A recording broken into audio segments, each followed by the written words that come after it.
No one warns you about how much your relationship will change after kids. But these 5 tips can help you make sure that you survive it and also thrive in it. Becoming a parent changes everything. Your routines, your priorities, even your relationship. Suddenly you're not just partners anymore. You're teammates in the toughest, most rewarding job in the world. But here's the thing. It's really easy to get focused on the baby and forget about each other. And if you're not careful, your relationship starts to feel more like a business relationship rather than a partnership. So today I want to share 5 simple but powerful habits that can help keep your relationship strong after having kids. These aren't big and complicated things. They're small, intentional choices you can make every single day to stay connected, happy, and in love. Now, the first one is to spoil each other. When you become parents, it's so easy to get caught up in nappies, feeds, and sleep schedules. You forget the little things you used to do for each other. Spoiling each other doesn't have to mean big, expensive gifts. It's about small, thoughtful gestures that you can show each other you still appreciate one another. It could be something as small as making one another a coffee in the morning, or picking up your partner's favorite snack from the shops before you get home, or even leaving a small note saying you're doing an amazing job. These are little things, but they can make a big difference. They show each other that you still see each other and you appreciate one another. And when you feel loved and cared for, it naturally makes you want to give that love back. And that leads me to the next habit, which is not keeping score. Parenting is not a 50-50 split. It's more like a 100-100 split. And sometimes one of you is given 150 while the other one is just trying to survive. That's just how parenting is. And if you start keeping track of who did more or who changed more nappies, who woke up more during the night, it's only going to build more and more resentment. This is definitely not the way to go in relationships in general, but definitely when you have a kid. And the reality is there'll be days when you do more and days when your partner does more. It's just normal.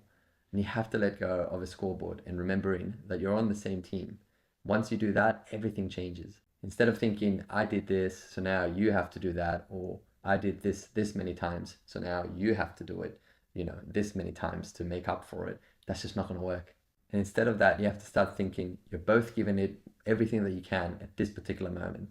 And this little shift in mentality that makes it more of a team mentality is what keeps you connected through these hard days. Which leads me to the next point, which is to not stop being a couple. Once kids come along, it's very easy to slip into co-parenting and forget that you actually are partners. Your conversations start revolving around nap time and poops and nappies and daycare drop-offs and who's the next person that's buying the set of wipes. That's why it's super important to carve out some time just to be a couple again.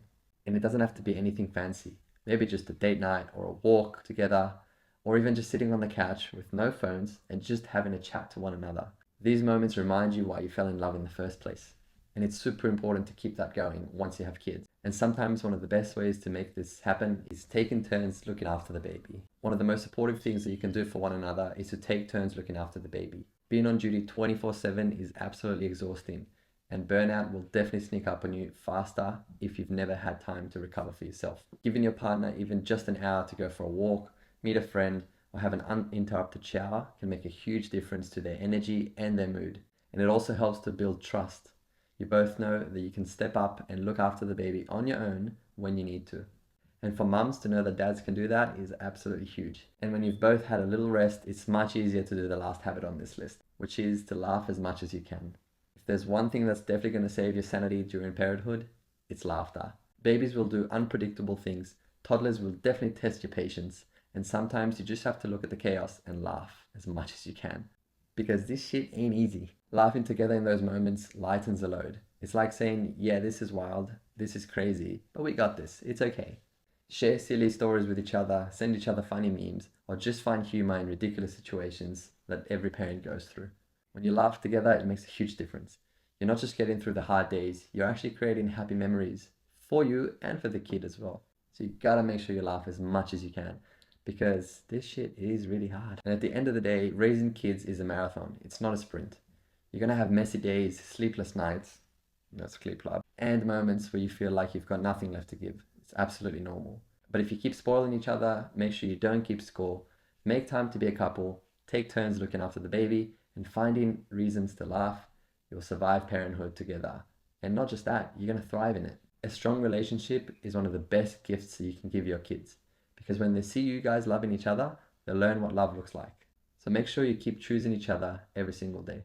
I'd love to hear from you. So make sure you comment on the videos and give me some feedback as well on what you want to hear or any advice that you're looking for. Make sure you subscribe to Dad Life with Dan, And follow me on Instagram as well at Dad Life with Dan. I'm here to share my stories and hopefully it helps you out. So let me know.